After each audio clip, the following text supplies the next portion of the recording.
इस कहानी की लेखिका है सोनिया सैनी। मोनिका 21 साल की नवयुवती थी। कैंपस प्लेसमेंट में उसे एक अच्छी आईटी कंपनी में जॉब मिल गई थी। उसकी शिफ्ट रात की तकरीबन 12 बजे खत्म होती थी। उस रोज भी अपना काम खत्म करने के बाद वो ऑफिस से निकली और अपनी साइकिल की मदद से रेलवे स्टेशन पहुंच गई। साइकिल को पार्क करने के बाद मोनिका प्लेटफॉर्म पर खड़ी होकर अपनी ट्रेन का इंतजार करने लगी। अचानक ही उसकी नजर रेलवे स्टेशन पर लगे एलईडी बोर्ड पर गई। रोज की तरह उसमें आने वाली ट्रेन का नाम और शेड्यूल आज दिखाई नहीं दे रहा था। डिस्प्ले बोर्ड की एलईडी बाहर बाहर जल बुझ रही थी। अचानक ही प्लेटफॉर्म की पावर सप्लाई कट गई और हर तरफ अंधेरा हो गया।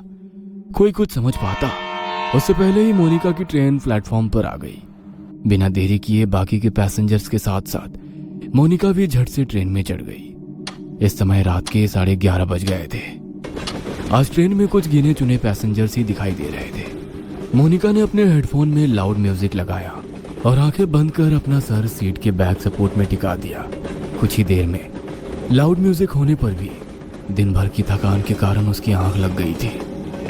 थोड़ी देर बाद उसका मोबाइल रिंग करने लगा।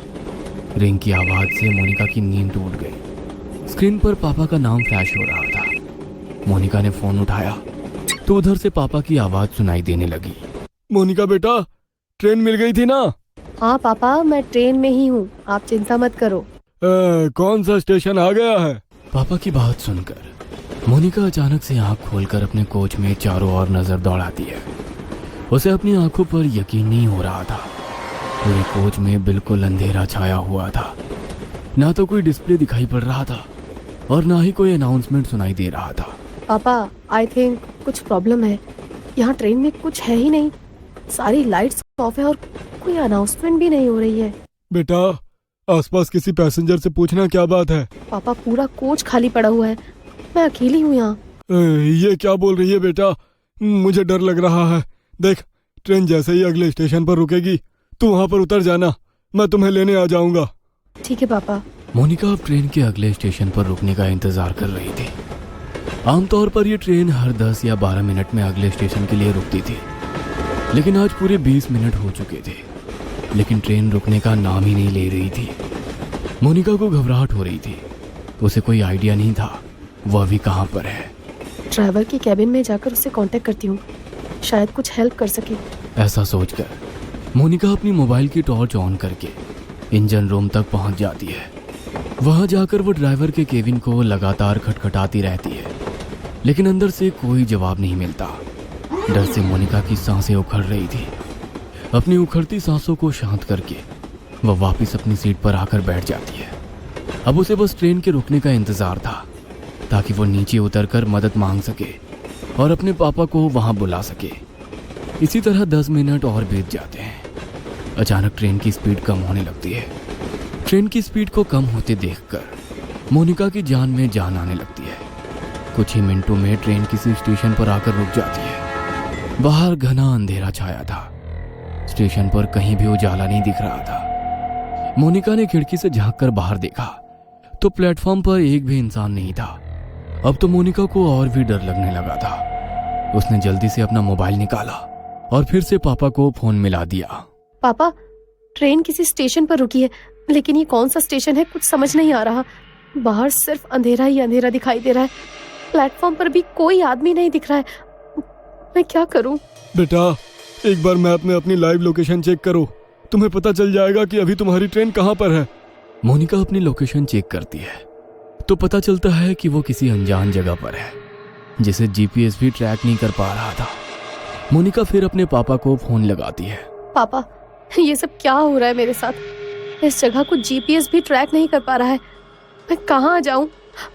आप आ जाओ पापा, मुझे बहुत डर लग रहा है। अचानक सिग्नल कटने के कारण कॉल डिस्कनेक्ट हो जाता है।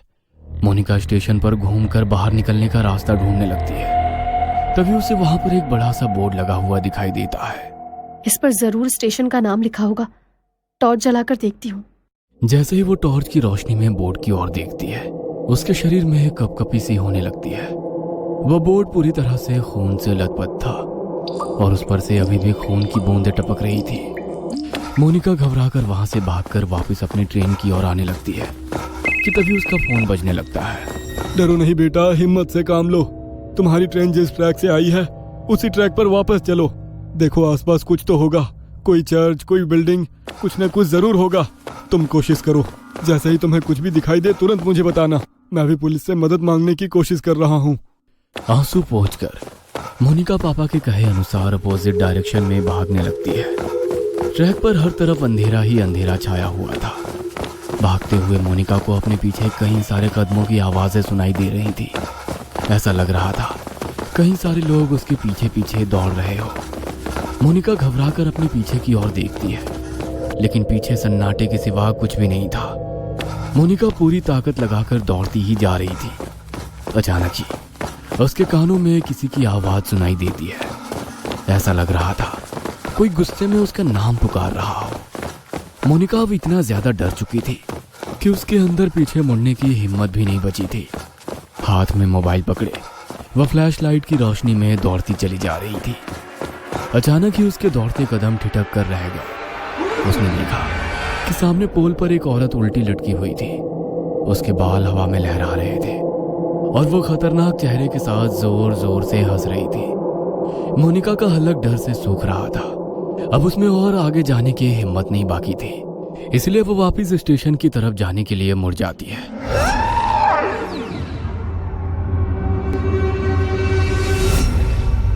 वापस मुड़ते ही उसे कुछ दूरी पर एक आदमी दौड़कर उसकी ओर आता दिखाई देता है।